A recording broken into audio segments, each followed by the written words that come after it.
Chapter name is solid state. Topic name is magnetic properties.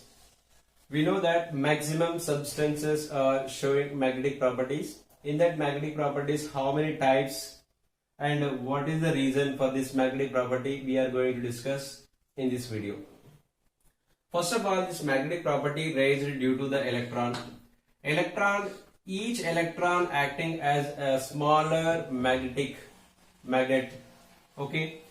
Now, first, the reason is why the electron is cause for this magnetic property. See, electron is a charged particle. Electron is a charged particle. Whenever charged particle is accelerating, it will generate electromagnetic field. So, for this magnetic field, electrons are compulsory. वो भी free electrons होना चाहिए. Why free electrons? See, if paired electrons are there, this rotation is clockwise, this rotation is anti-clockwise to get cancelled. So magnetic property is 0. So free electrons required, right? So electron has two types of motion. One is spin. Spin means on its own axis it is moving.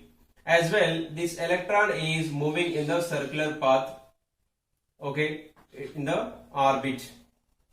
So angular momentum and spin momentum.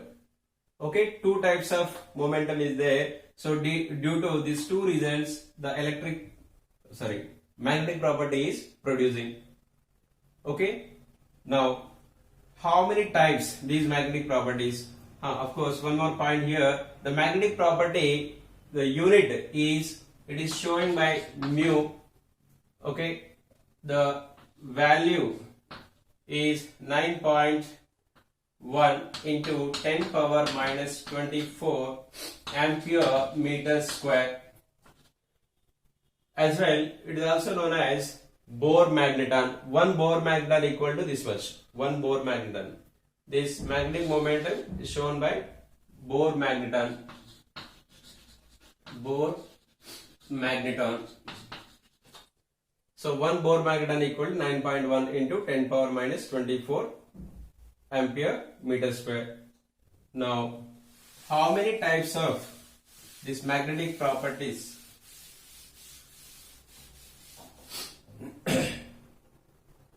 First one, diamagnetic. Diamagnetic means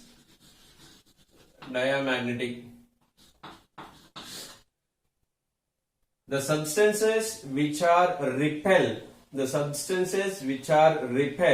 those substances are known as diamagnetic. See, in the magnetic field, generally, example, NaCl is there, H2O is there, even wood is there. These are not attracting. So you may not able to see that it is not repelling, but easily we can identify which are not attracting at all. Okay, those are known as diamagnetic. In this, there is no free electrons. Then paramagnetic. The second one is paramagnetic. In the paramagnetic, generally free electrons are present. In the chemical bonding, we learn even oxygen. Oxygen also has paramagnetic due to two unpaired electrons.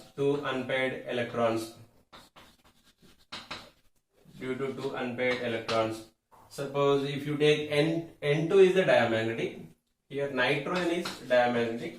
O2 is paramagnetic. And many other, at least one unpaired electron is there. Suppose copper plus 2 is there. Copper plus 2.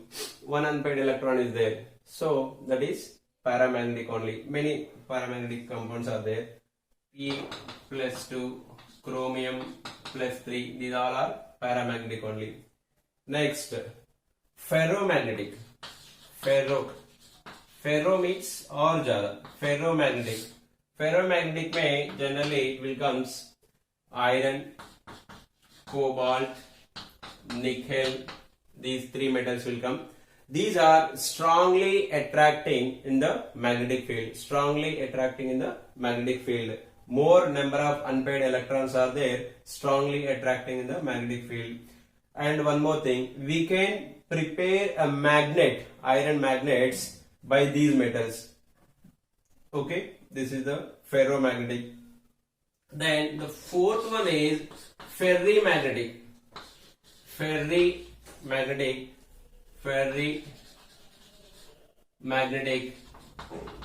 The fifth one is antiferromagnetic.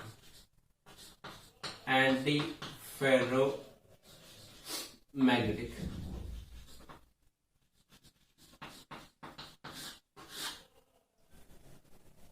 This ferrimagnetic properties. These ferrimagnetic compounds are showing less magnetic field compared to our expected. Generally, example is Fe3O4. Fe3O4, we know that magnetite as well. Metal magnetites, ferrites. So one Fe के जगह पे you can write another metal Mg, Fe2O4 or zinc Fe2O4. Fe3O4 का ये magnetite, ठीक है. These all are showing less magnetic field compared to our expected.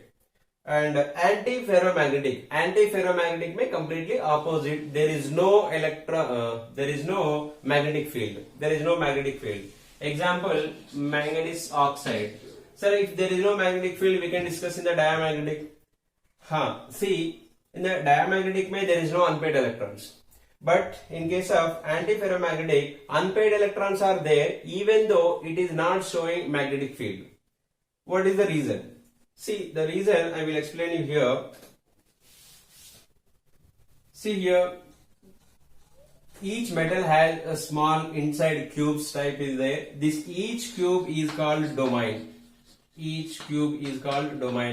If these domains are in the same direction, see here, all are in the same direction. Suppose one side is North Pole is there, the other side is South Pole. So like this is there. So it is perfectly acting as a magnet. So this type of arrangement is producing ferromagnetism. Right? Here unpaired electrons are there. These domains are quite opposite in direction. Suppose two are upside and two are downside is there. So there is no North Pole, there is no South Pole here. So it is antiferromagnetic. Antiferromagnetic it is. See here, upward is 3. This one 1, 2, 3. Downward is only 2. Resultant upward 1 extra is there. So actually the 5 electrons are. If all are in one direction, is a good magnetic. But many domains are, some are upside, some are downside. So resultant get cancelled. So it is showing less magnetic field, less mu. This comes under ferrimagnetic. Okay, ferri and antiferro. Antiferro is nothing but almost diamagnetic. Okay, but here free electrons are there. Okay, this is the last topic in this chapter. Once you go through the textbook, and examples also important. Say this manganese oxide, we know that manganese +2 oxidation state, Mn +2. Mn +2 means atomic number 25. 2 electron left means D5. D5 means how many electrons? 5 unpaired electrons are there, even though it is acting as antiferromagnetic. The reason is this one. The domains are quite opposite in direction. Okay, bye. Once you go through the textbook, read that.